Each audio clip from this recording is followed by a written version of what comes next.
अब बोलिए अलीमुद्दीन असादी साहब, आपकी क्या आपत्ति है? राम कृपाल जी, अभी आप कह रहे थे हरियाणा का उदाहरण दे रहे थे। हरियाणा में सीटों का मार्जिन देखें तो वहां single largest party Congress party बन चुकी थी। दोपहर होते होते आप भी बैठे हुए थे, मैं भी चैनल पे बैठा हुआ था, इसी चैनल पे बैठा हुआ था। वहां दोपहर होते होते रिजल्ट बदल जाता है। क्यों बदल जाता है?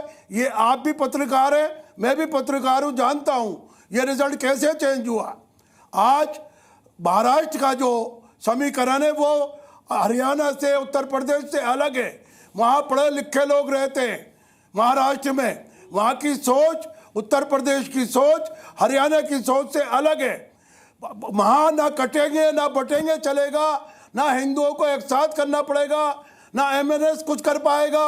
वहाँ केवल कांग्रेस पार्टी, एनसीपी और हमारे जो कांग्रेस है उसका संगठन बड़ा मजबूत है। इसी तरह भारतीय जनता पार्टी ने विश्वासघात करके दो पार्टियों को अलग अलग बांटा और अपने साथ मिलाया।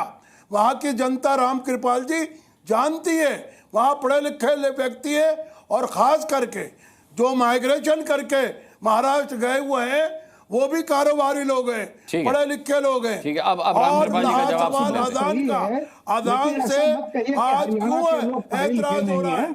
आप गुरुद्वारों में जाइए, 24 घंटे आप सम्मानित है, ऐसा कोई हम बराबर है उम्र में आपके। एक बात सुनिए मेरी, हमारे 80 की पॉपुलेशन 3 करोड़ है। उनके आज सुबह से लेकर शाम तक और शाम से लेकर सुबह तक भजन और कीर्तन फुल आवाज में होता है। आज तक किसी हिंदू संस्था ने क्यों उन पर एतराज नहीं जताया? अजान केवल 2 मिनट की होती है और 2 मिनट में हम अपनी बात को समाप्त करके लाउड स्पीकर में विराम लगा देते हैं और फिर उसके बाद इस्तेमाल नहीं करते। 24 घंटे के अंदर केवल हम 10 मिनट का प्रयोग करते हैं लाउड स्पीकर का, वो भी बर्दाश्त नहीं है क्योंकि हम 24 करोड़ है। 3 करोड़ के लोग सुबह से शाम तक उधम मचाते हैं, सबको परेशान करते हैं, किसी को ऐतराज नहीं है। जवाब ले राम कृपाल जी। ठीक है राम कृपाल जी, देखिए अलीमुद्दीन साहब ने जो कहा उसमें ये भी कहा कि हरियाणा से ज्यादा पढ़े लिखे महाराष्ट्र। पहली बात तो मेरा यह है कि कोई भी किसी भी स्टेट के लोग कमतर नहीं है। ये हिंदुस्तान है, सब पढ़े लिखे समझदार हैं और ऐसा नहीं है कि महाराष्ट्र में हरियाणा में बिल्कुल अनपढ़ लोग हैं इसलिए फैसला दे दिया महाराष्ट्र में। ऐसा मत कहिए, दोनों तरफ से। देखिए मैंने कोई उनकी तजलील नहीं करी। मेरा कहना यह है कि हम मानते हैं हम बहुत जमाने से रहे, लेकिन एक बात आप भी तय करेंगे। आप ही के बिरादरी के एक ने कहा था ये उत्तराखंड में ये नैनीताल के बगल में वो जगह है क्या भीमताल। अब आप बताइए भीमताल जैसी शांत जगह में सुबह 5 बजे अगर मस्जिद से वहां पे ऐसा लगता है जैसे इको हो जाती है। और खुद वो कह रहे थे कि इसको साउंड को कम करना चाहिए। आप ही की बिरादरी के थे, बहुत पढ़े लिखे, और वो कह रहे थे कि बहुत गलत है ये। मैं उस पर नहीं जाता। हिंदुओं के यहाँ भी अगर डीजे बजाया जाता है, फालतू चीजें होती, उस पर भी लगना चाहिए। मेरा केवल ये कहना है कि ये जब चुनाव आता है तभी इस तरह की बातें उठती हैं और ये शुद्ध रूप से पोलराइजेशन के लिए होता है। आप और उसमें सिर्फ एक पक्ष को आप नहीं कह सकते, दोनों पक्ष उसके लिए जिम्मेदार होते हैं। जिस तरह से वहां ठीक है, अमितोष आता हूं आपके पास। प्रणय अजमेरा कुछ जोड़ना चाह रहे हैं। प्रणय अजमेरा, दोनों तरफ से पोलराइजेशन की कोशिश होती है, किसी एक को दोष नहीं दिया जा सकता। राम कृपाल जी का आकलन। एनसीपी के लोगों ने ही की है। अनुराग जी, मैं पेशेवर वकील हूं और मैं इस बात की सख्त वकालत करता हूं कि चुनाव के दौरान अगर जात पात धर्म की बात आती है तो यह चुनाव के लिए सही नहीं है।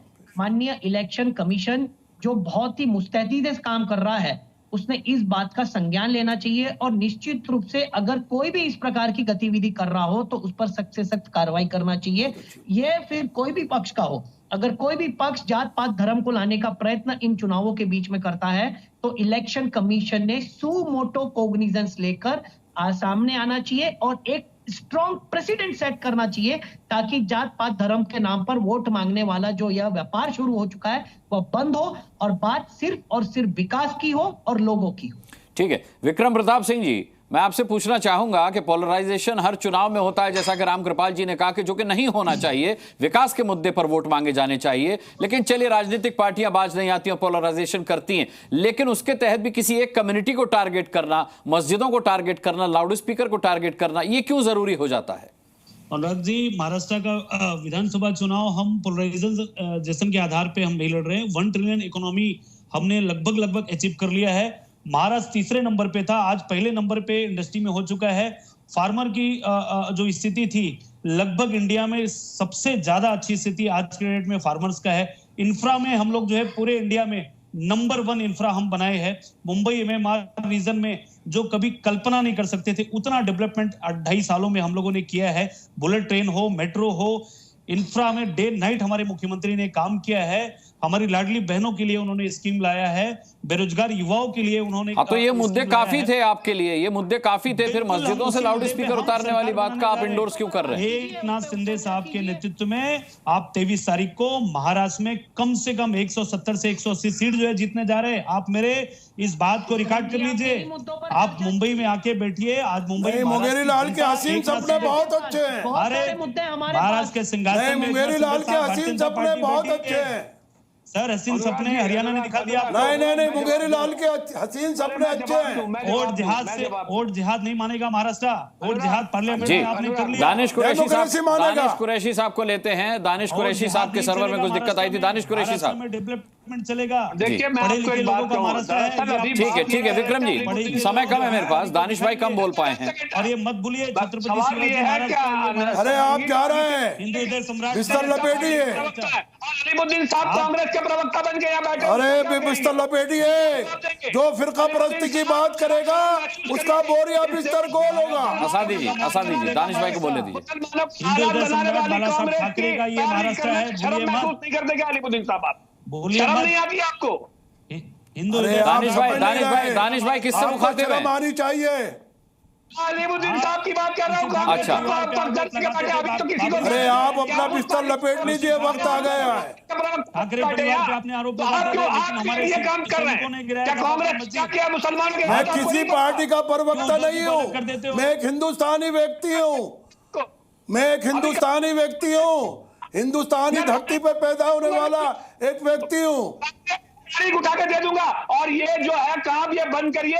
अरे अलीमुद्दीन आसादी तो भारत माता की जय भी बोलते हैं, आप नहीं बोलते। दानिश कुरैशी ये तो भारत माता की जय बोलते हैं। नहीं, मैं जय हिंद बोलता हूँ, भारत माँ की जय मैं भी नहीं कहता। मैं तो जय हिंद कहता हूँ, तो फिर हिंदुस्तान जिंदाबाद कहता हूँ। हाँ, मैंने पूर्वजों से जो सीखा है वही नारा लगाता हूँ। कांग्रेस के नाम से तो आप उनकी पैरवी करने बैठे, शर्म आनी चाहिए। शर्म आपको आनी चाहिए। आप बांटने की, डिवाइडेशन और रूल की बात करते हैं। जो काम अंग्रेजों ने किया वो काम आप करने जा रहे हैं। मैं तो खुले चोले में बैठा हूँ, आप छुप के खेल रहे हैं। आप कांग्रेस का पट्टा पहन के आइए। नहीं, आप दानिश भाई गलत ले गए। आप मेरी बात को गलत ले गए। आपने सुना नहीं है मैंने क्या कहा है। वहां सेकुलर सरकार बन रही है। अगर आप सेकुलर सरकार के खिलाफ है तो कहिए। संजय द्विवेदी जी का आखिरी कमेंट आपका। बाला साहब ठाकरे की शिवसेना को लेकर के भी लड़ाई है इस बार महाराष्ट्र के मैदान में कि असली शिवसेना कौन है जो बाला साहब ठाकरे की है, जिसकी डेफिनेशन पर अब उद्धव ठाकरे की शिवसेना खरी नहीं उतरती। धनुष्यबाण है, धनुष्यबाण। देखिए, ये अनुराग जी बिल्कुल गलत बात आप कह रहे हैं। चुनाव जो लोकसभा चुनाव हुआ है उसमें जनता ने दिखाया, महाराष्ट्र के मतदाताओं ने दिखाया कि असली शिवसेना कौन है, ये असली विकास करने वाले कौन है। हाँ। एक ऐतिहासिक जो जीत दी 31 सीटें। विक्रम जी चुनाव चिन्ह दिखा रहे हैं शिवसेना का। 9 सीटें मिली हैं। विक्रम जी चुनाव चिन्ह दिखा रहे हैं शिवसेना का। 9 सीटें इनको मिली थी। तीर कमान। मैं मसाल चुनाव चिन्ह है। मसान चुनाव चिन्ह। चलिए, मेरा मानना है कि महाराष्ट्र विधानसभा चुनाव में अभी काफी कुछ देखने को मिलेगा मंचों से। लाउड स्पीकर का विरोध और भी बहुत कुछ देखने को मिलेगा। मैं सभी पैनलिस्ट का समय खत्म होता है सर। आसादी साहब, समय खत्म हो गया। अब मैं सभी पैनलिस्ट का बहुत बहुत धन्यवाद करना चाहूंगा आज की डिबेट में शामिल होने के लिए। आप जनता का भी बहुत बहुत धन्यवाद ताल ठोक के देखने के लिए। अपना बहुत बहुत ख्याल रखिएगा। अगली मुलाकात तक मुझे इजाजत दीजिए। नमस्कार।